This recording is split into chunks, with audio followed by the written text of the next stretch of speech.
Coming up on this episode of The Power of Real Estate. Are there some funny things about what we do? You can find some humor in all different kinds of stuff, right? Learn how to juggle.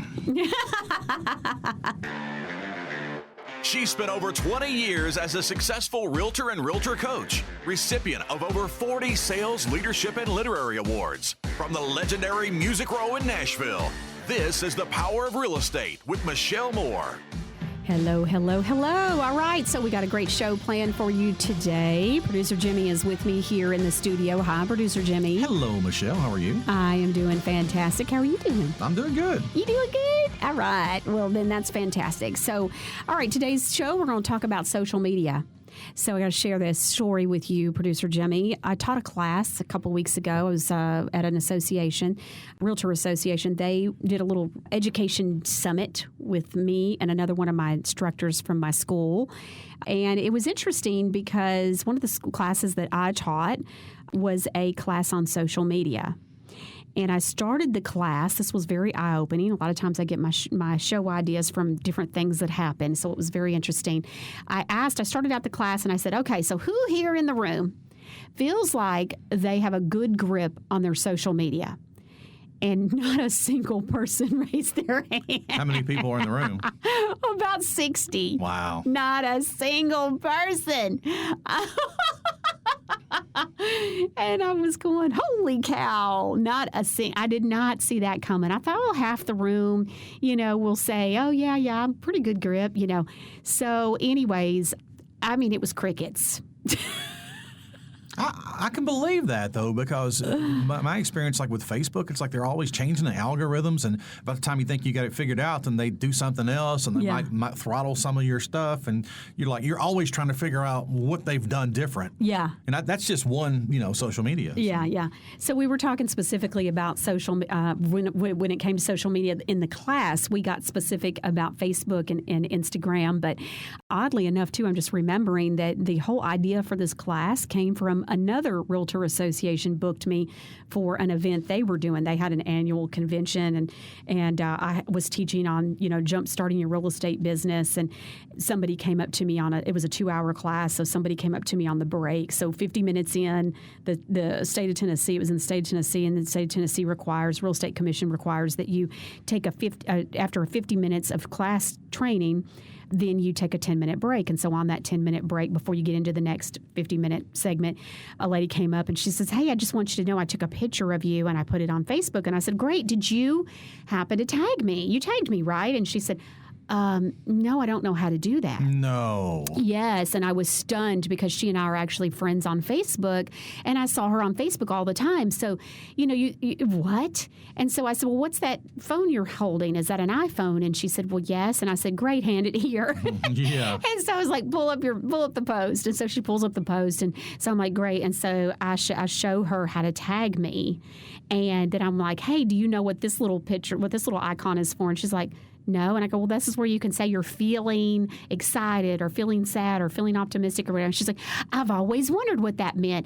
And I was just blown away because I think what made me blown away wasn't so much that she didn't know it. It was that she specifically was somebody I see on Facebook so often, and she had no idea how to tag someone. Wow. So I said, alrighty, it seems like to me that even the basics are not being covered here. So we got to do that. And people don't understand even the importance of tagging someone, hashtag when it comes to Instagram. So when I got to talking about these tools and apps and things to help people grow their following and just their sphere on Instagram and Facebook, it was interesting because, you know what? It was one of the classes. Now, Real Estate Selling Professional, my RESP National Designation course, I get a lot of questions throughout that class, a lot of interaction. It's a 10-hour course, and I do get a lot of interaction. This class, though, got probably more interaction, more questions, more problems. Hey, how do I fix this? Or hey, when I've worked on this part, this has done this. How do I make that happen? Make this go away? It was very interesting. So I want to just share with you a couple of strategies, okay? And so just to really make your social media pop, okay, to where you're growing it and it's working for you. So here's the first thing. So the first one is I want you to think about who is your market. Like, what are you trying to really accomplish. And then based on those accomplishments that you're going to use social media for, then how do you define what your market is, okay? And so you got to think about that. So how are you going to use it? So is it going to be a way that, let's say you get a new listing, and that new listing you end up going on ahead and saying, okay, I want to be able to put this on my Facebook page, my personal page, whatever it is, and I want to be able to, get the word out and market that. That's great if that's what you want to do. That's fine and dandy.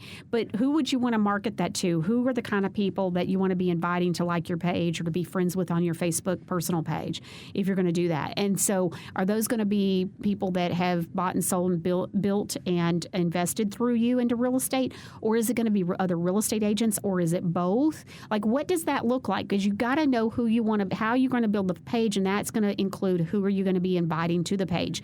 And who you invite depends on what your goals are with the page, okay?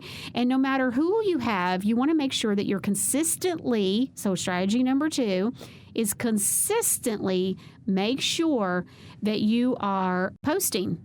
Now, this does not mean, especially with Facebook and even Instagram, you are not supposed to be posting 7 times a day. Okay. I actually have a few people that post 7 times a day. Unless you're trying to run them off. I know, right? But that is not the platform for that. And so you want to make sure that you're being consistent, but consistently posting on Facebook could be easily just once a day. A lot of times I personally like to post early in the day, or really, I don't know why, but here lately I've posted really late in the day a number of times. So here's the thing. So when you post consistently, you also, strategy number 3, and this one's a big one, is you also want to think about what you're posting. So posting consistently isn't enough. And so here are a couple of things that I want you to keep in mind. People love people that entertain them, that make them laugh. And so are there some funny things about what we do? You can find some humor in all different kinds of stuff, right? Learn how to juggle.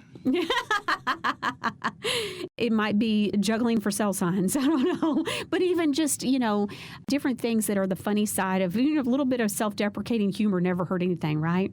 And so juggle a chainsaw, a bowling ball, and a hammer. Yeah, that's good. Yeah, I like that. So what you want to do is entertain people, make people laugh, make people cry, show a little bit of self-deprecating humor. I just recently, and really behind the scenes too, by the way, people love stuff that's behind the scenes. Think about it. Funniest home videos, those bloopers, anything like that. I just shared something. What was it I shared? I shared something recently. Of course, I've been doing some behind the scenes stuff. I did a video showing my mother-in-law's house. I've been helping her. That's one of the things I do is I really work with renovators, rehabbers, remodelers, and builders. And so I have this background with that, and I help. And when I say help, like I pick all the selections and all of that kind of stuff, because, most men don't want to go and do that, I've worked with many men that say they're colorblind, and so they're not even capable of picking tile or whatever that might be. Most men? I'm pretty sure I've never met one that's like, oh, let me go pick out some tile colors. Yeah. That sounds like a fun Saturday. Yeah, I've helped you. Oh, yeah, it's like brutal for you when we've gone shopping. But that's right, I've helped you with your complete remodel and even the decorating, because you did a complete overhaul of even decorating your home and stuff, and so with furniture and everything. And so there's always some behind the scenes or hints and tips, and people love it. Producer Jimmy, I have been out so many times in the last couple of months after putting the video of my mother-in-law's video of her bathroom. I took this really quick little video, took some pictures as well, put them on Facebook, tagged her, so her friend, because that was the whole point. She didn't know how to put it all on Facebook, so she needed me to. And she wanted her sisters to see it, and her best friend, and this person, and the neighbor across the street. So I had to do all that.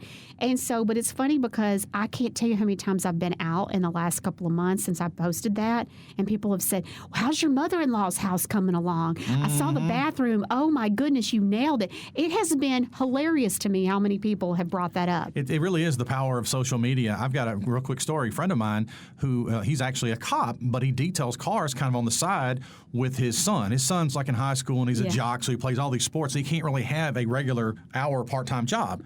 And so his name is Tim, and I didn't even know he was detailing cars. And I was looking for somebody to detail my cars. And he would post a picture up, about 10 pictures, a couple of exterior, the interior. He details the motors and deglazes the headlights. And he charges a pretty good amount, but his work is amazing.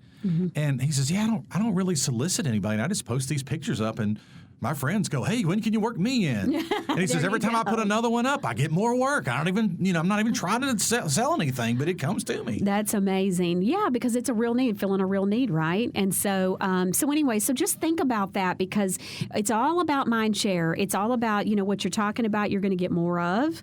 And so make sure that you're talking about real estate, but use some creativity and use some self-deprecating humor or any of that kind of stuff. I'll share, I don't know if you saw this, but last week I shared a story. It was a personal story, and I uploaded a photo. It was a baby picture of me, and I shared a story of learning, something specific about my parents and how it affected me, and I shared some really deep thoughts about that and what happened at the time, and really took people back. I've had almost 500 likes on that, and I bet soon it'll be even more. But I've gotten 3 just since we've been in the studio today. But it's like, people love the behind the scenes, take people where most people don't usually get to go, and so just be transparent and like I said, even a little bit of self-deprecation. People like that because they see that as being real. And people, look, they're looking for a connection, a real connection. That's why Facebook was so smart in calling them friends on Facebook. Even though there's so many people that are my friends on Facebook I've never met. But you know what? I've had many people, if you read those comments, even on just that one post, I've had a number of people who have said, you know what, I've never met you in person, but one day I hope I do, but this is what I do know about you. And it's so interesting because I've had a number of those kind of comments. I've had almost 500 likes, and I think I've had over 200 and something comments. But it's interesting because people feel like they know me. And you know what? They really do know a lot about me, the genuine, true me, because I am authentically me on there, just like when I write or when we do the podcast. How we talk is how we talk all the time. We're always laughing and cutting up and entertaining each other, right? And kind of, cutting each other down and making fun of each other. We do that. We have a good time. That's our friendship that shines through. And so if you'll just be your authentic you through the consistently posting on your page, that will help. But make sure that you're also talking about real estate in a way that entertains, education is also a good one, and motivates and inspires people, okay? Weave it in there. Weave it all in there, and people will go, man, I just can really relate to him or her, and I want to do business with them. And they're going to say, and they're going to see you talking and doing things that build up or promote a home or whatever, and they're going to go, well, I want to be promoted like that too, especially when they see the interaction and the engagement. So get creative and have some fun when it comes to your social media. And we'll see you next time on The Power of Real Estate with Michelle Moore. Realtors, if you're ready for the latest tools, scripts, and techniques, visit realestatecoachingsimplified.com. We'll see you next time on The Power of Real Estate with Michelle Moore.